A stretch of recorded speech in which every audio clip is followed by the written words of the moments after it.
బులెటిన్లో మరో breaking news చూస్తున్నాం. హైదరాబాద్ ఉస్మానియా హాస్పిటల్లో కరోనా కలకలం సృష్టిస్తోంది.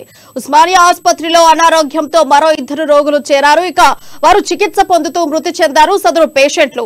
అయితే మృతి చెందిన 2 పేషెంట్లకు కూడా కరోనా అని నిర్ధారించారు అక్కడి వైద్యులు. ఇక చికిత్స పొందుతున్న మరో 3 పేషెంట్లకు సైతం కరోనా పాజిటివ్ రావడం కలకలాన్ని సృష్టిస్తోంది.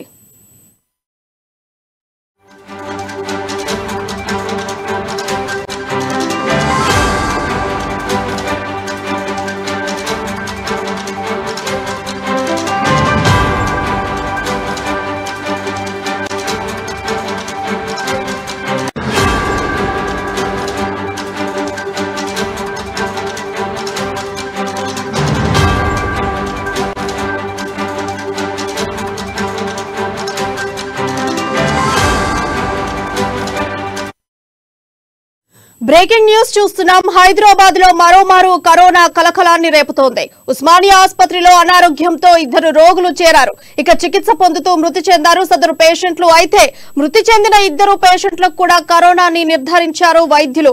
ఇక చికిత్స పొందుతున్న మరో 3 పేషెంట్లకు సైతం కరోనా పాజిటివ్ రాక అందరినీ కలకలానికి గురి చేస్తోంది.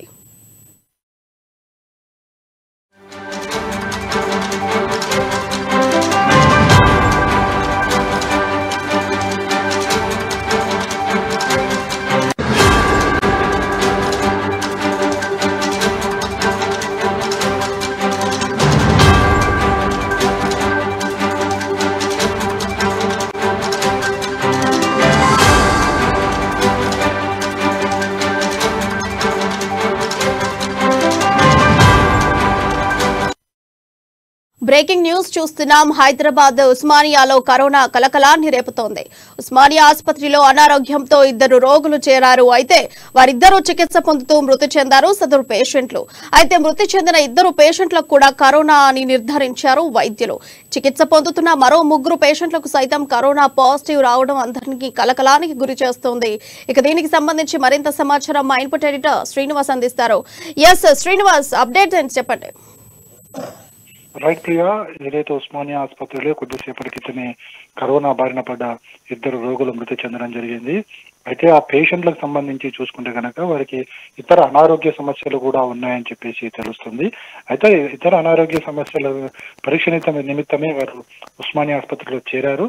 చేరిన తర్వాత ఖచ్చితంగా ఆసుపత్రిలో ఈ సమయంలో కరోనా టెస్టులు నిర్వహించాలి కాబట్టి వచ్చిన పేషెంట్ కి కరోనా టెస్టులు నిర్వహిస్తున్న నేపథ్యంలోనే కరోనా పాజిటివ్ అని తేలిన కొద్దిసేపటికి ఆ పేషెంట్ మృతి చెందడం జరిగింది. అదేవిధంగా కొద్దిసేపటి క్రితమే మరో వ్యక్తి కూడా కరోనా బారిన పడి పాజిటివ్ కేసుగా నిర్ధారించిన తర్వాతనే మృతి చెందడం జరిగింది. మొత్తానికి చూసుకుంటే కనుక తెలుగు రాష్ట్రాల్లో కరోనా మరోసారి కలకలం సృష్టిస్తుంది. అయితే ఇది పెద్దగా భయపడాల్సిన అవసరం లేదని చెప్పి మరోవైపు డాక్టర్లు చెబుతున్నారు. ఏదైతే డిసెంబర్లో కరోనాకు సంబంధించి కొద్దిగా ఎక్కువగానే ఉంటుంది, కేసులు ఎక్కువగానే నమోదవుతాయి, ఇది సాధారణంగానే చూడాలని చెప్పేసి కూడా పేషెంట్లను వైద్యులు చెప్తున్నారు. అయితే రాగల 10 రోజులు మాత్రం చాలా కీలకంగా ఉంటాయని చెప్పేసి కూడా వైద్యులు చెప్తున్నారు. ఎందుకంటే రాబోయే రోజులు ఏవైతున్నాయో ఇవి కొద్దిగా పండగ సీజన్ కావడంతో అందరూ ఒక చోట గుమిగూడే అవకాశాలు ఎక్కువగా ఉన్నాయి. ఇలాంటి సమయంలోనే కరోనా వైరస్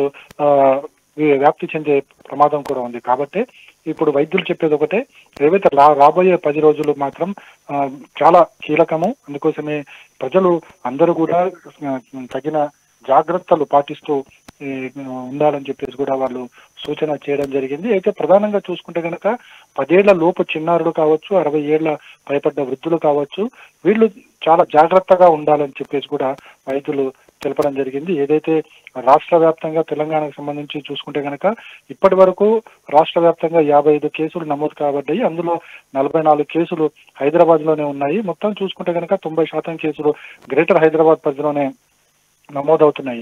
ఇప్పటికే ఆరోగ్య శాఖ మంత్రి దామోదర్ రాజనరసింహ కూడా వైద్యులకు తగిన సూచన చేశారు. అదేవిధంగా అన్ని ప్రభుత్వ ప్రైవేట్ ఆసుపత్రులకు సంబంధించి కరోనా అలర్ట్ ను ప్రకటించడం జరిగింది. ఎక్కడ కూడా ఏదైతే కరోనా పేషెంట్స్ ట్రీట్మెంట్ కి సంబంధించి ఏ విధమైన అలసత్వం ప్రదర్శించకూడదు, అన్ని జాగ్రత్త చర్యలు తీసుకోవాలి. పేషెంట్ కి సంబంధించి ఏమేమి అవసరం ఉందో వైద్యానికి సంబంధించిన అన్నింటినీ కూడా తెప్పించుకుని దగ్గర పెట్టుకోవాలి, చికిత్స అందించాలని చెప్పేసి కూడా మంత్రి ఆదేశాలు జారీ చేయడం జరిగింది. అయితే దేశవ్యాప్తంగా కూడా కరోనా ప్రస్తుతం అయితే విశృంఖలంగా విజృంభిస్తుంది. అయితే ఇది డిసెంబర్ సీజన్, చలి ఎక్కువగా ఉంది కాబట్టి కాస్త ఎక్కువగానే కనిపిస్తుంది. అయితే 10 రోజుల తర్వాత దీని సూచనలు తగ్గే అవకాశం ఉంది అని చెప్పేసి కూడా వైద్యులు చెబుతున్నారు. ప్రియా, అలాగే శ్రీనివాస్, ఇప్పుడు చూసుకుంటే కరోనాకి సంబంధించి మరిన్ని కేసులు కూడా వచ్చే అవకాశం ఉందంట. ఎందుకంటే ప్రస్తుతం మనకి సీజనే అలాంటి సీజన్. ఇది సీజన్ అంతా కూడా అంటువ్యాధులు ప్రబలుతుంటాయి. అందులోకి జలుబు అనేది చాలా సహజంగానే చలికాలంలో అందరికీ వస్తుంటది.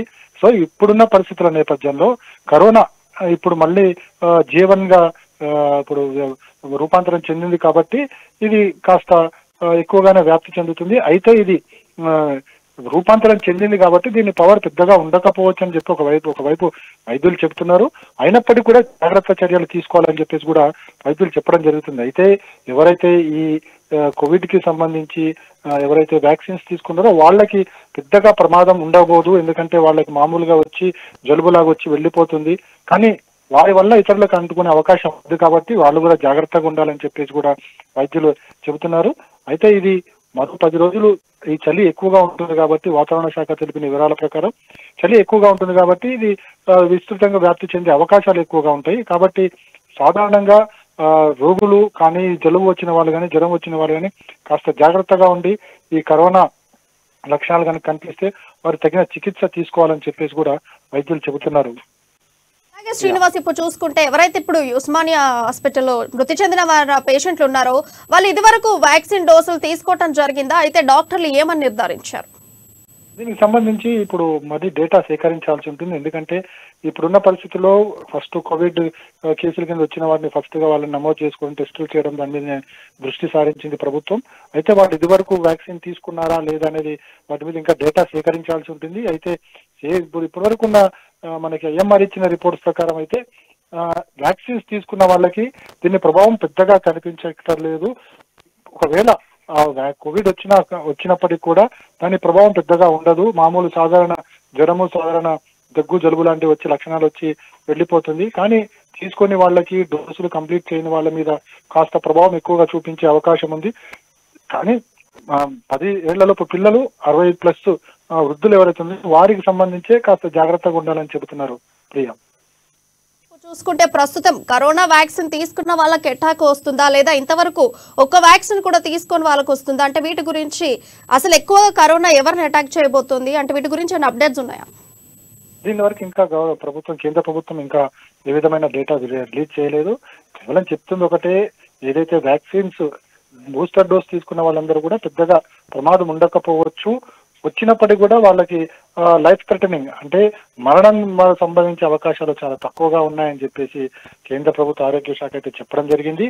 కానీ ఎందుకైనా మంచిది అంటే వాళ్ళ ద్వారా ఇతరులకు వ్యాపించే అవకాశం ఉంది కాబట్టి, అందులో పిల్లలు, వృద్ధులు ఉంటారు కాబట్టి వాళ్ళు కూడా జాగ్రత్తలు పాటిస్తే మంచిదని చెప్పేసి చెప్తుంది. అయితే దీనికి సంబంధించి డేటా అంటే వ్యాక్సిన్స్ తీసుకున్న వాళ్ళకి first dose, second dose, booster dose తీసుకున్న వాళ్ళకి వస్తుందా లేదా ఇవన్నీ కూడా తెలియాలంటే ఇంకొద్ది రోజులు సమయం పడుతుంది. ఎందుకంటే దీనికి సంబంధించిన పూర్తి డేటాను సేకరించాల్సి ఉంటుంది.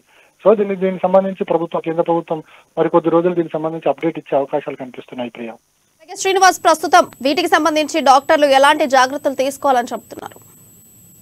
రెగ్యులర్ కరోనా సమయంలో ఏవైతే చర్యలు మనం యాక్షన్స్ తీసుకున్నామో, ఈ దూరం పాటించడం కావచ్చు, లేకపోతే మాస్కులు ధరించడం కావచ్చు, అదేవిధంగా ప్రజలు అంటే గుమిగూడిన ప్రదేశాల్లో వెళ్ళడం కావచ్చు, ఇవన్నీ కూడా గతంలో ఏవైతే కరోనా నిబంధనలు ఏవైతే పాటించామో అవే నిబంధనలు ఇప్పుడు కూడా పాటించాల్సిందిగా ఇప్పటికే కేంద్ర ప్రభుత్వం అన్ని రాష్ట్రాల ప్రభుత్వాలకు అలర్ట్ ప్రకటించింది.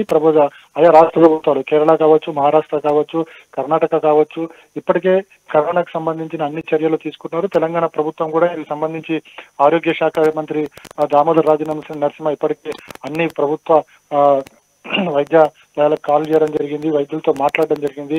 ఖచ్చితంగా అన్ని చోట్ల కూడా కరోనా ట్రీట్మెంట్ కి సంబంధించిన మందులు కావచ్చు, లేకుంటే ఆక్సిజన్ కావచ్చు అన్ని కూడా దగ్గర పెట్టుకోవాలని చెప్పేసి కూడా చెప్పడం జరిగింది. సేమ్ అంటే యాజ్ ఇట్ ఈస్ గా అన్ని పాటించాల్సిందే. ఏదైతే ఒక చోట ప్రజలు గుమిగూడడం కుదరదు, అదేవిధంగా ప్రజల మధ్యలోకి వెళ్లాల్సి వస్తే గనక ఏది మాస్క్ పెట్టుకోవాలి, అదేవిధంగా చేతులు శుభ్రంగా కడుక్కోవాలి. గతంలో ఏవైతే కరోనాకు సంబంధించి ఏవైతే విధి విధానాలు రూపొందించారో సేమ్ అవే పాటించాల్సిందిగా వైద్యులు చెబుతున్నారు. ప్రియ.